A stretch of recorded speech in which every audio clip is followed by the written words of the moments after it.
Gayatri Deshpande was born in Nagpur in 1975. Her passion towards art led her to Abhinav Kala Mahavidyalaya in Pune, where she completed her diploma in fine arts. She is based out of Pune, where she grew up, and is the founder of Gayatri, where she teaches painting to adults and children alike. Words cannot express many thoughts and emotions. Evolution of language in humans began not with spoken communication but with cave paintings. Gayatri feels her ability to express with colors and shapes convey her thoughts much better when she is lost for words. She quests, "If I knew how to say it in words, why would I paint?" Looking into the deeper aspects of all that is and their significance is what she endeavors to achieve and puts forth to the viewer. She says, "I never paint with a strategic plan. An idea is born, and when complete it chooses what it wants to represent to the viewer. The viewer is instantly transported to the color field." Abstract expressionists' works of art using colors and shapes to communicate their thoughts when viewing Gayatri's paintings. Gayatri's dialogue with the viewer here is in response to her eye-opening experience that transpires between her and nature when she takes a walk in the woods, which is ever new, and the best teacher man can ever find is nature. Introspecting on the moments spent with the tall trees that are epitomes of grace and unconditional love, she picks up muted and sophisticated palettes to convey her insight gained from the same, reflecting upon the different moods of nature. Gayatri chooses to use acrylic and oil on canvas to express her deep connect to Mother Earth. The application of medium with palette knife enriches the painting by creating texture, depth and movement. The spatial art travels the viewer all through, each stroke musing of a moment that was and is. The representation of tranquility and fierceness of nature is explored and experienced when viewing Gayatri's works. Namaste everyone. I would like to thank Hina Bhatt Art Ventures for inviting me to be the brand ambassador for the event Intriguing Journeys. I'm really happy to be a part of it, and I'm so looking forward to some great artworks made by the other fellow artists as well. Let me introduce myself. I'm Gayatri Deshpande. I'm an artist and I've been painting for more than 25 years now. I finished my art school at the prestigious Abhinav Kala Mahavidyalaya from Pune. Ever since, I've been painting and dabbling in different mediums. I took up a job as an art teacher for about 15 years, and I've been really fortunate to have experienced working amongst small children. Now there, teaching was more of learning. I've learned immensely, I must tell you that. While I was doing my teaching, I used to dabble more in acrylics. I used to do some fabric painting as well. That's why acrylics had a great influence on my artworks. And the designs, the patterns that involved the fabric art started reflecting in my artworks. Slowly, as my journey went forward, I stepped out of that, and then when I quit my school teaching, my teacher's job, I thought that was the right time to get back to the oil colors. Honestly, that was a homecoming for me. I started on small sizes, but the kind of joy and the kind of results I started getting after working in oils was so amazing that I just couldn't stop myself. Slowly, the sizes went graduating to bigger ones. I started with 10 by 10 inches and 12 by 12 inches, and it graduated to 5 by 10 feet in no time. And to tell you the truth, it wasn't scary at all to graduate to such big sizes, because the kind of response oil paints gave me while working on canvas, it used to give me such a high that I always kept wanting for more. I work primarily in abstracts with acrylics or oil on canvas. I really like the abstract vocabulary.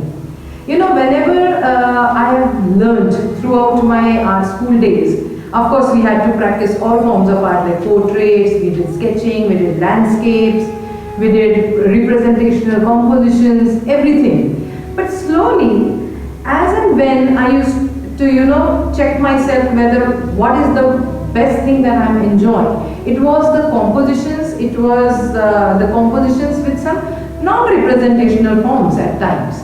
Now when I say I work in abstracts, I mean I work on canvas with acrylics or oils using non-representational forms. Because according to me, abstract is a concept, it's a thought, it's the way you think, it's the way you look at something.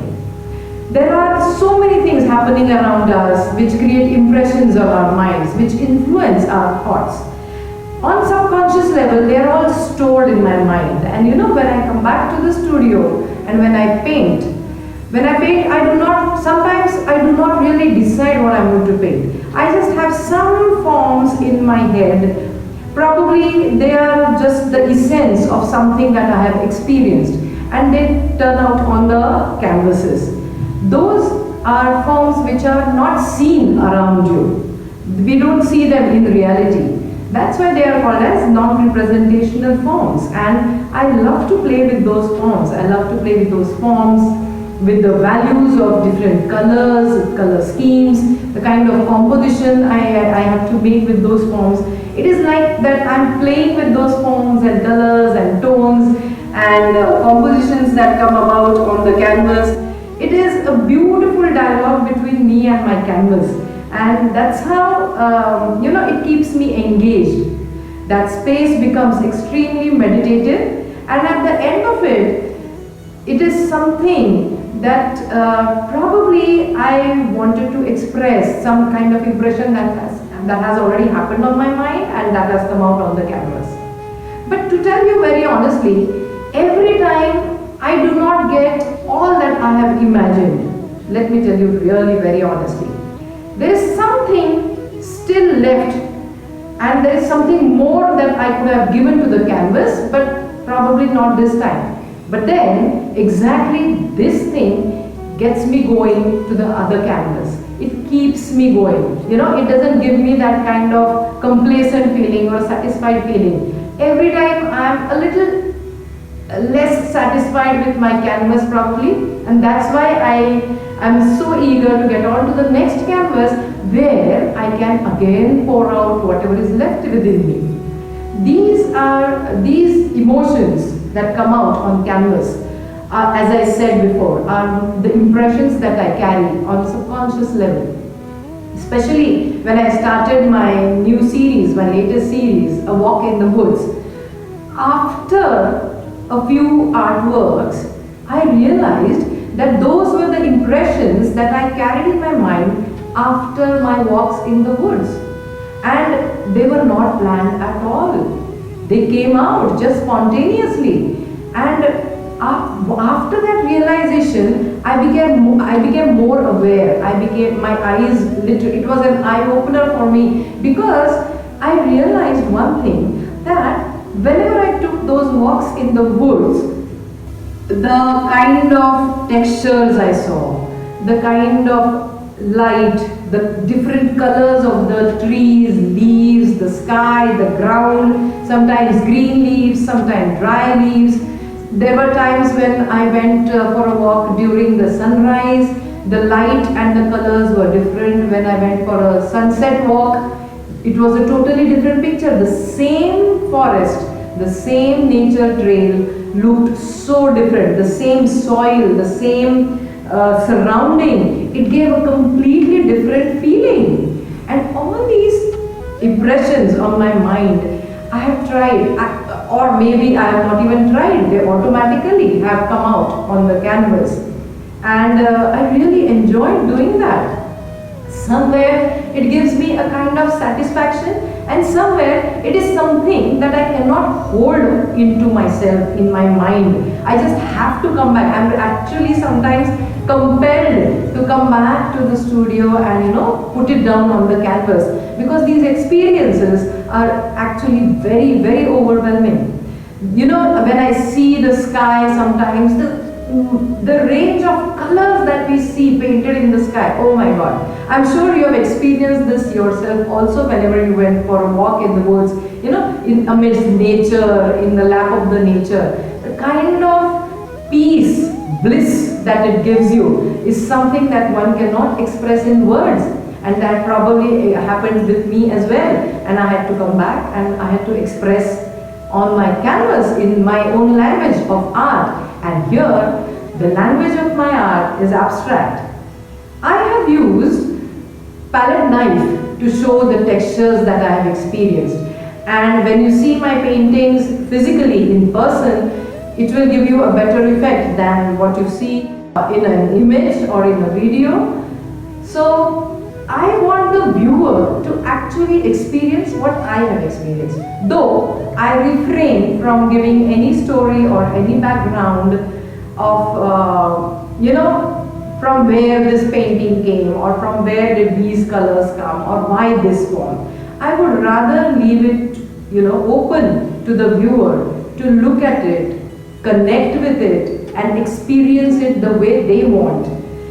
That's the best part about abstract, and I feel that's the beauty of an abstract, that whenever a viewer sees that painting, he or she has the freedom to interpret it in the way they want it. And that's the best part, according to me. So the freedom, that kind of freedom the viewer gets is amazing. And the artist, even I have taken the freedom to express myself. I have put up what I wanted to show, and now the viewer, once the painting is put up on the wall, it belongs to the viewer. It is open for his interpretation, and that I want to happen. I don't want to guide the viewer too much, because then I feel I might just spoil their experience. I want them to experience the way they want it, the way they look at it. They might connect with it in a way completely different, completely altogether different from what even I have ever thought.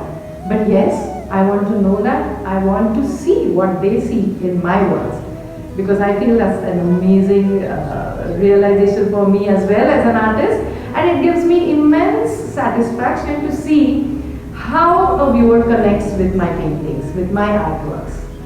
Now, as I said, I've used palette knife, I've used colors that soothe my soul.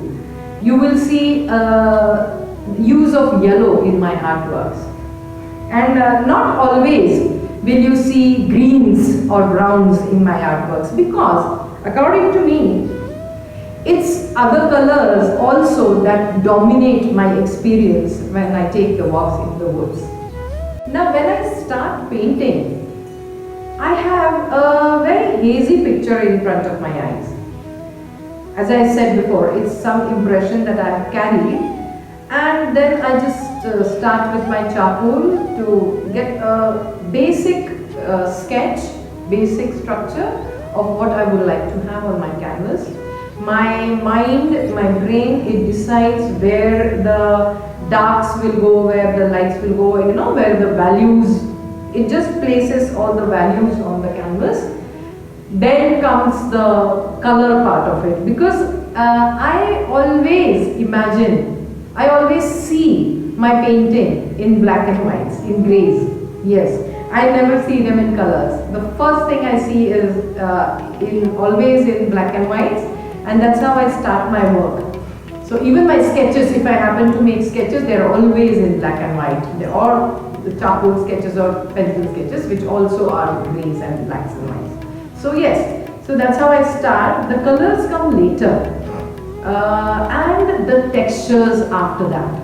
Textures come at the end, because I feel though that is something that gives the finishing touch to my composition, and that gives that extra, that X factor to my composition, which can connect with the viewer immediately to give them that experience of a walk in the woods. Yes, that happens.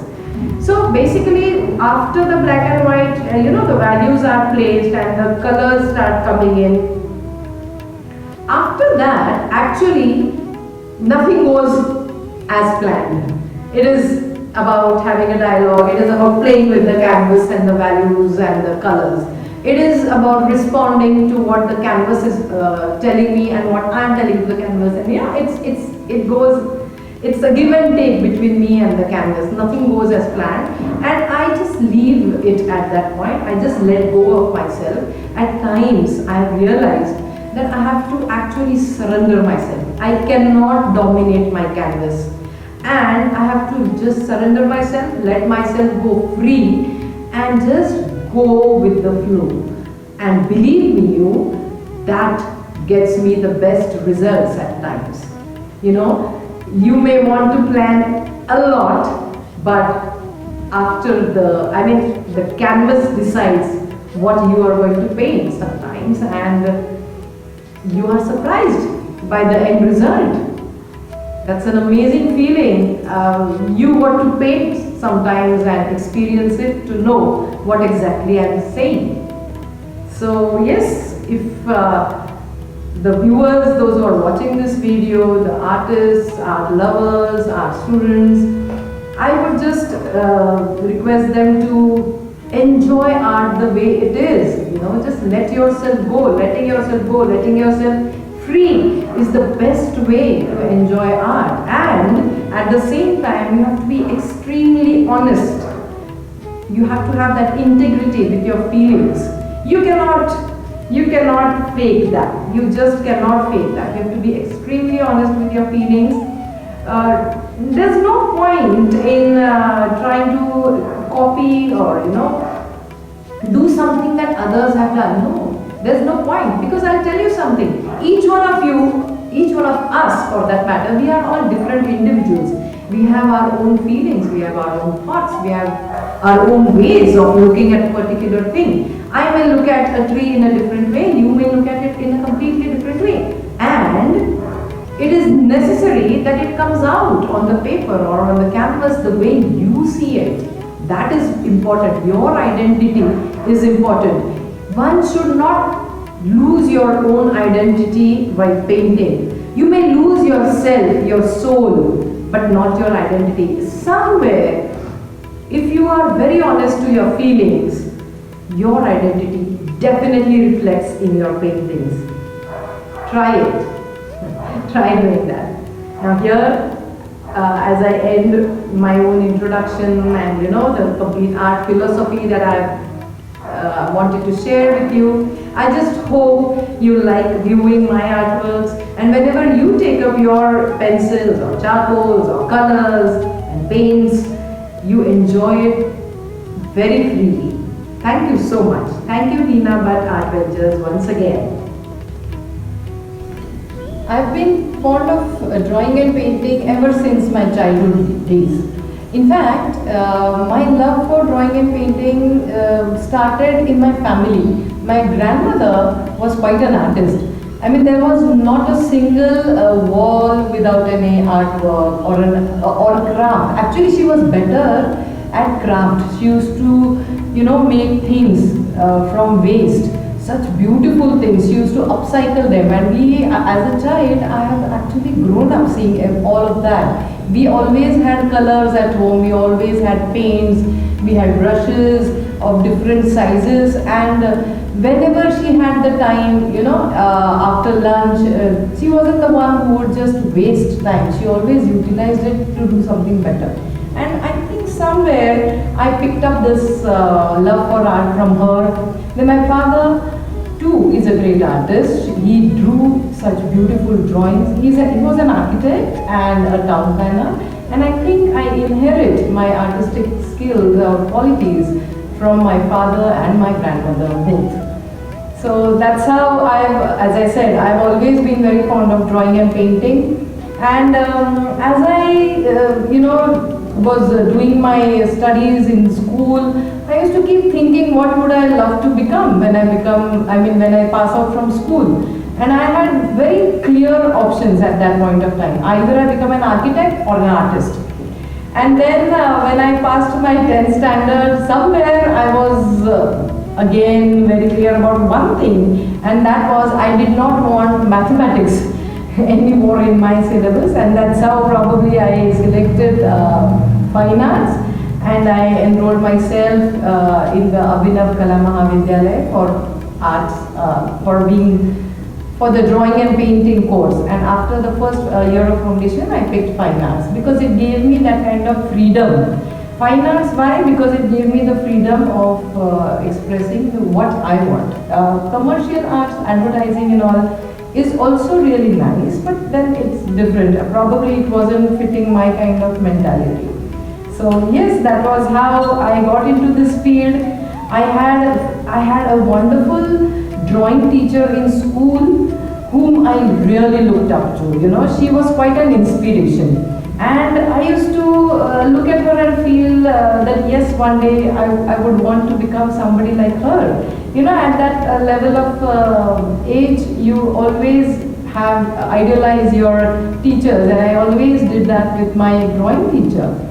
So probably that is also one of the reasons why I took up teaching after I finished my graduation. After a few years, when I used to do fabric painting and all, I took up teaching, and I have worked in a school as an art teacher for 15 good years.